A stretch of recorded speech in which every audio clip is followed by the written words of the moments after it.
Hello everyone, Jai Hind. Welcome to my channel life तक GS. आज हम BSPHCL exam Bihar state power holding corporation limited को ध्यान में रखते हुए कंप्यूटर के ऑब्जेक्टिव प्रश्न बना रहे हैं, जो इस एग्ज़ाम के लिए बहुत ही महत्वपूर्ण होगा। और इस एग्ज़ाम में कंप्यूटर के 15 प्रश्न रहेंगे, जिसमें आज हम एमएस एक्सेल टॉपिक को देखेंगे और इस टॉपिक से आपको 2 से 3 प्रश्न देखने को मिलेंगे। तो यह एक तरह का प्रैक्टिस सेट होगा। इसमें हम आपको ज़्यादा डिटेल नहीं करेंगे, सिर्फ प्रैक्टिस करवाते जाएंगे क्वेश्चन और फिर उसके बाद उसका आंसर।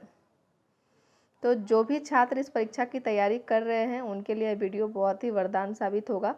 परीक्षा अक्टूबर के लास्ट या नवंबर में होने वाला है, संभावित तिथि है।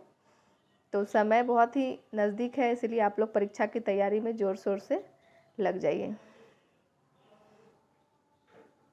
तो चलिए स्टार्ट करेंगे हम एमएस एक्सेल का पहला प्रश्न। और हमारा पहला प्रश्न है, एमएस एक्सेल की वर्कशीट में निम्नलिखित में से कौन एक कॉलम और एक रो के इंटरसेक्शन को संदर्भित करता है। एमएस एक्सेल की वर्कशीट में निम्नलिखित में से कौन एक कॉलम और एक रो के इंटरसेक्शन को संदर्भित करता है।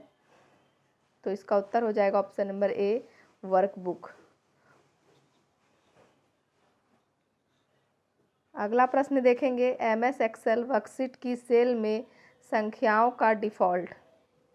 एमएस एक्सेल वर्कशीट की सेल में संख्याओं का डिफ़ॉल्ट क्षैतिज संरेखण हॉरिजॉन्टल अलाइनमेंट क्या होता है। तो क्या होगा, राइट होगा। ऑप्शन नंबर सी इसका सही उत्तर हो जाएगा। अगला प्रश्न है, shift plus tab. Shift plus tab कुंजी का उपयोग निम्नलिखित में से किस लिए किया जाता है। तो शिफ्ट प्लस टैब कुंजी का उपयोग आपको बाएं और अगले साल में ले जाता है। ऑप्शन नंबर बी इसका सही उत्तर हो जाएगा। अगला प्रश्न देखिए फ्रेंड्स, सेट A5 में एक formula equal to A3 plus B4 दिया गया है। यदि सेल A5 को कॉपी करके E9 पेस्ट किया जाता है तो सेल E9 फार्मूला क्या होगा। तो इसका ऑप्शन देखिए यहाँ है। तो फार्मूला क्या हो जाएगा, equal to E7 plus F8। Option number A इसका सही उत्तर हो जाएगा। अगला प्रश्न देखिए, एमएस एक्सेल में किसी वर्कशीट के शीर्ष पर निम्नलिखित में से क्या दिखाई देता है। एमएस एक्सेल में किसी वर्कशीट के शीर्ष पर निम्नलिखित में से क्या दिखाई देगा। तो फार्मूला बार दिखाई देता है। ऑप्शन नंबर ए इसका सही उत्तर हो जाएगा। अगला देखिए, एमएस एक्सेल वर्कशीट में निरंतर सेल की एक सीरीज को सेलेक्ट करने के लिए निम्नलिखित में से किस की का उपयोग किया जाता है। किस की का उपयोग किया जाएगा। तो शिफ्ट का किया जाता है। ऑप्शन नंबर सी इसका सही उत्तर है। एमएस एक्सेल वर्कशीट में निरंतर सेल की एक सीरीज को सेलेक्ट करने के लिए शिफ्ट की का उपयोग किया जाता है। अगला देखिए, एमएस एक्सेल के निम्नलिखित में से किस फीचर का उपयोग उसकी रो कॉलम में बगल के सेल के कंटेंट को तुरंत कॉपी और पेस्ट करने के लिए किया जाता है। तो क्या होगा उत्तर, option number B, fill handle.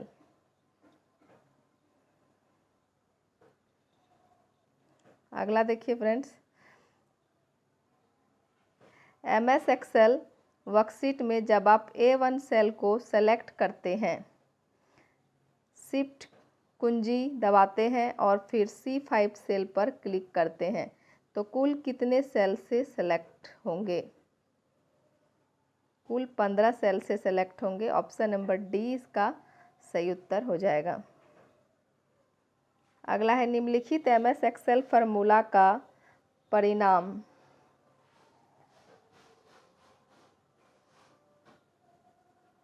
निम्नलिखित एक्सेल फार्मूला का परिणाम क्या होगा। इक्वल टू CEILING 75 का परिणाम क्या होगा। 10 हो जाएगा ऑप्शन नंबर सी। अगला देखिए, एक्सेल वर्कबुक का संग्रह है। एक्सेल वर्कबुक का संग्रह है।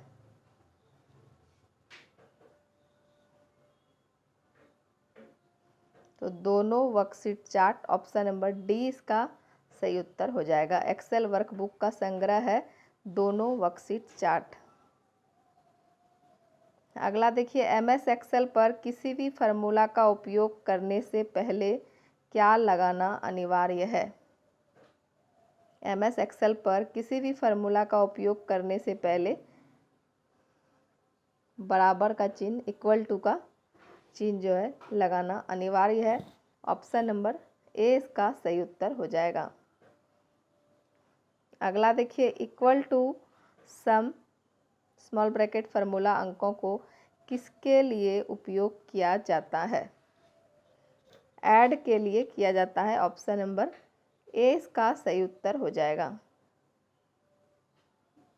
अगला देखिए फ्रेंड्स, एमएस एक्सेल का डिफ़ॉल्ट फाइल एक्सटेंशन होता है।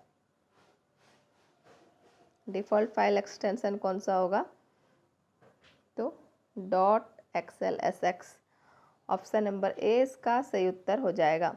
एमएस एक्सेल में हर डैश का अपना अपना एड्रेस होता है। तो क्या होगा, हर सेल का अपना अपना एड्रेस होता है। ऑप्शन नंबर सी इसका सही उत्तर हो जाएगा। अगला देखिए, एमएस ऑफिस के किस सॉफ्टवेयर में चेंज केज ऑप्शन नहीं दिया जाता है। तो एमएस एक्सेल में चेंज केस ऑप्शन नहीं दिया जाता है। ऑप्शन नंबर ए इसका सही उत्तर हो जाएगा। अगला प्रश्न देखेंगे फ्रेंड्स, एमएस एक्सेल कंप्यूटर पर खुलने के बाद कितनी सीट प्रदर्शित करता है। 3 सीट प्रदर्शित करेगा। ऑप्शन नंबर सी इसका सही उत्तर हो जाएगा। एमएस एक्सेल कंप्यूटर पर खुलने के बाद 3 सीट प्रदर्शित करता है। एक्सेल की एक वर्कशीट में कितने कॉलम होते हैं। एक्सेल की एक वर्कशीट में कितने कॉलम होगी, तो 256 कॉलम। ऑप्शन नंबर डी इसका सही उत्तर हो जाएगा। अगला प्रश्न देखेंगे, एमएस एक्सेल का सही फार्मूला चुनें। एमएस एक्सेल का सही फार्मूला चुनें। कौन सा सही फार्मूला है, तो option number B, equal to sum B1:C1। Option number B इसका सही उत्तर हो जाएगा। अगला प्रश्न है, एक्सेल में प्रिंट प्रीव्यू देखने की शॉर्टकट। एक्सेल में प्रिंट प्रीव्यू देखने की शॉर्टकट की क्या होगा, तो CTRL+F2। ऑप्शन नंबर डी इसका सही उत्तर हो जाएगा। अगला प्रश्न देखेंगे फ्रेंड्स, निम्न में से कौन सा एक्सेल का फार्मूला है जिसके माध्यम से एक्सेल सीट पर सबसे बड़ी वैल्यू देखी जाती है। तो इक्वल टू मैक्सिमम 0 जो है यह सबसे बड़ी वैल्यू देखी जाती है। ऑप्शन नंबर बी इसका सही उत्तर हो जाएगा। तो उम्मीद कर रहे हैं कि वीडियो आप लोग को पसंद आ रहा होगा। वीडियो अगर पसंद आ रहा है तो वीडियो को लाइक कीजिए, कमेंट कीजिए और ज़्यादा से ज़्यादा शेयर कीजिए। और जिन भी छात्र ने अभी तक चैनल को सब्सक्राइब नहीं किया है, चैनल को सब्सक्राइब कीजिए ताकि हमारे वीडियोस का नोटिफिकेशन आपके पास समय से पहुंच सके और आप लोग हमारे वीडियो का लाभ उठा सकें। अगला देखिए फ्रेंड्स, एमएस एक्सेल की सीट की एक सेल में कितने शब्द या वर्ड लिखे जा सकते हैं। एमएस एक्सेल की सीट की एक सेल में कितने शब्द या वर्ड लिखे जा सकते हैं, तो देखिए ऑप्शन नंबर 20 का सही उत्तर हो जाएगा। कितना, 32,700 67। अगला देखिए, MS एक्सेल की एक शीट में कितनी रो और कॉलम होती है? तो कितना हो जाएगा फ्रेंड्स? ऑप्शन नंबर ए इसका सही उत्तर हो जाएगा 65,536 रो और 256 कॉलम। ऑप्शन नंबर ए। अगला देखिए, MS एक्सेल का पहला वर्जन कब आया था? MS एक्सेल का पहला वर्जन कब आया था? तो 1985 ईस्वी में आया था। ऑप्शन नंबर सी इसका सही उत्तर हो जाएगा।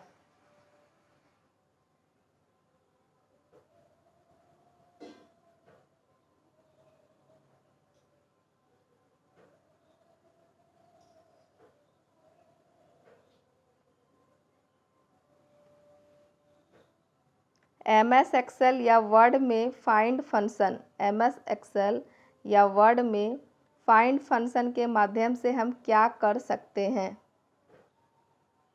शब्द या टेक्स्ट को खोज सकते हैं।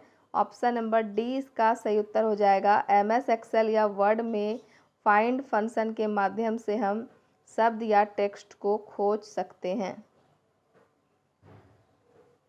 अगला प्रश्न है, एक्सेल में आप निगेटिव वैल्यू को पॉजिटिव में परिवर्तित करने के लिए किस फार्मूले का उपयोग करेंगे? तो equal to ABS। Option number C इसका सही उत्तर हो जाएगा। अगला प्रश्न है, एक्सेल में शब्द या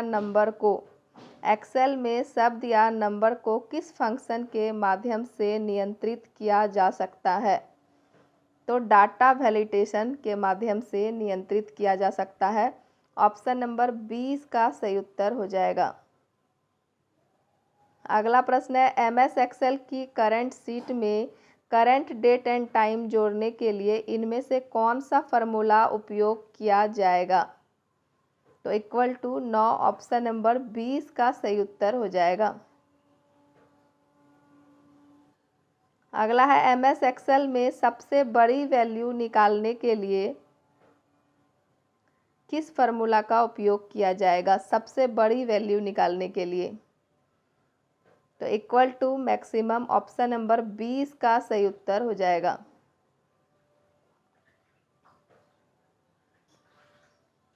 आगे का प्रश्न है, एक्सेल में इनमें से कौन सा फार्मूला मैट्रिक आंसर निकालने के लिए उपयोग किया जाता है?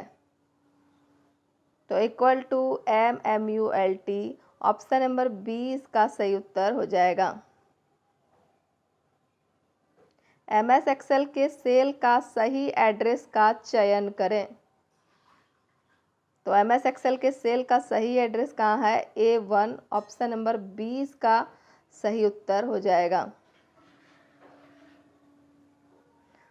अगला प्रश्न है, फाइल या फोल्डर का नाम बदलने के शॉर्टकट की कौन से हैं? फाइल या फोल्डर का नाम बदलने के शॉर्टकट की कौन सा होगा?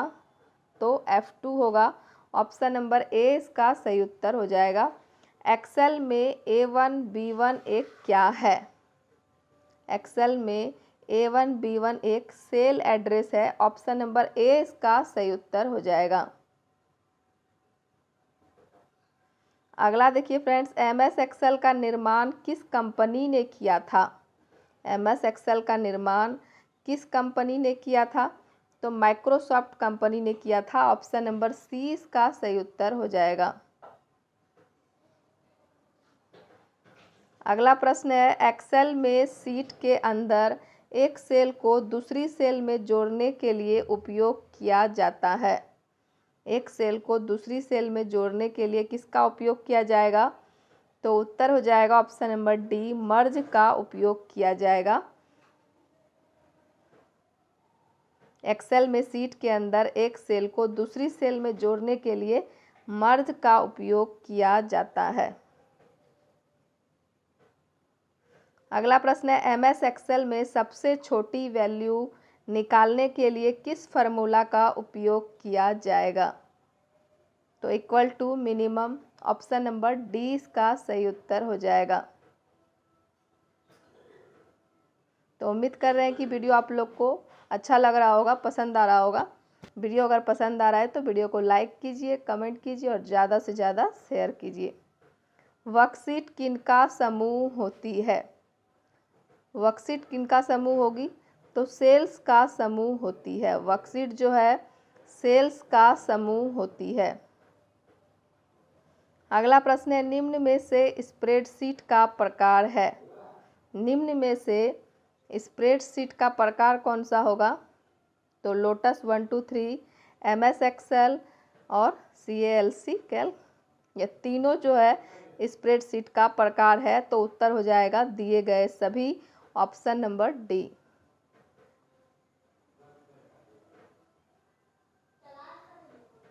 अगला प्रश्न है, एक्सेल में सेल का प्रारूप।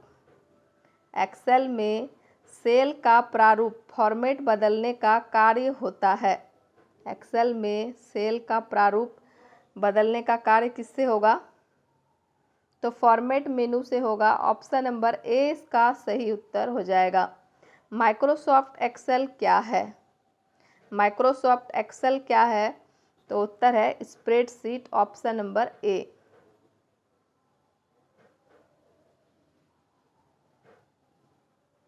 अगला प्रश्न देखेंगे फ्रेंड्स, एक्सेल में डाटा को निश्चित क्रम में, एक्सेल में डाटा को निश्चित क्रम में सॉर्ट किया जाता है।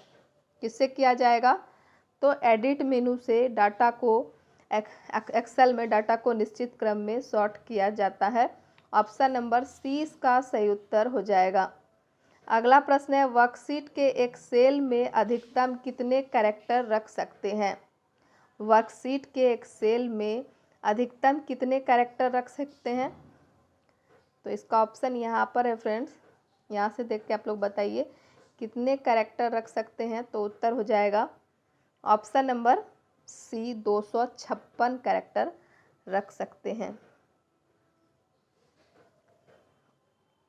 अगला है, शीघ्रता से फॉर्मेटिंग करने के लिए, शीघ्रता से फॉर्मेटिंग करने के लिए किस टूल का प्रयोग किया जाता है?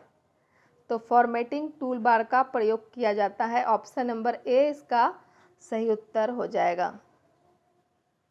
अगला देखेंगे, वर्कशीट में प्रथम सेल का पता A1 है। वर्कशीट में प्रथम सेल का पता A1 क्या है? सही है या गलत है बताइए, या फिर सबसे आखिरी में होता है, या इनमें से कोई नहीं? तो वर्कशीट में प्रथम सेल का पता A1 है, यह सही है। ऑप्शन नंबर ए इसका सही उत्तर हो जाएगा। अगला प्रश्न देखेंगे, एक्सेल 2003 में रॉ की संख्या कितनी है? तो रॉ की संख्या कितनी थी? 65,535। एक्सेल 2003 में रॉ की संख्या कितनी है? 65,535। ऑप्शन नंबर ए, सॉरी 65,535 नहीं होगा, 65,536। ऑप्शन नंबर बी का सही उत्तर होगा। बी, ये नहीं होगा, बी।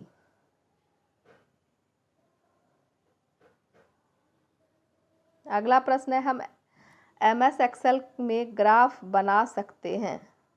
क्या हम MS एक्सेल में ग्राफ बना सकते हैं? तो जी हाँ, MS एक्सेल में हम ग्राफ बना सकते हैं, यह सही होगा। ऑप्शन नंबर ए इसका सही उत्तर हो जाएगा। अगला देखिए फ्रेंड्स, MS एक्सेल में किन्हीं भी 5 स्टूडेंट की रिकॉर्ड का औसत ज्ञात करने के लिए कौन सा फार्मूला प्रयोग किया जाता है?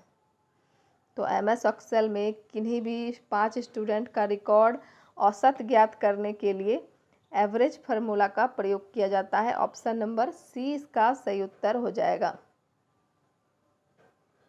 अगला देखिए, हम अपनी वर्कशीट में हाइपरलिंक को निम्न में से किस शॉर्टकट की को दबाकर जोड़ सकते हैं?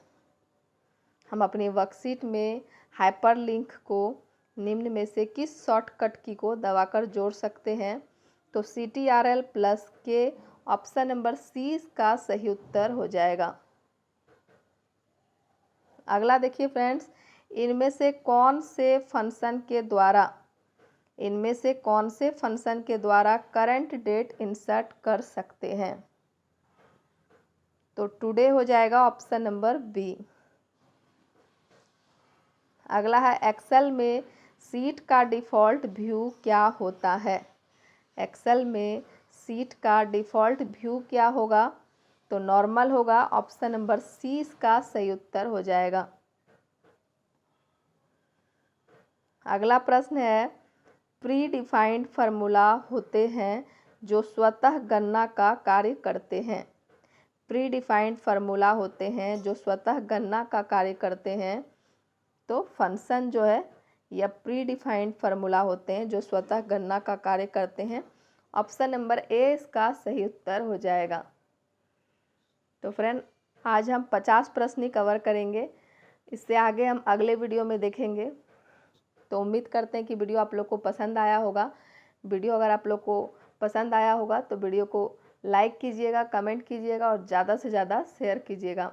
और जिन भी छात्रों ने चैनल को सब्सक्राइब नहीं किया है, चैनल को सब्सक्राइब कर लीजिएगा ताकि हमारे वीडियोज़ का नोटिफिकेशन आपके फ़ोन में जाए और फिर आप लोग इस वीडियो का लाभ उठा सकें। तो धन्यवाद, मिलते हैं अगले वीडियो में।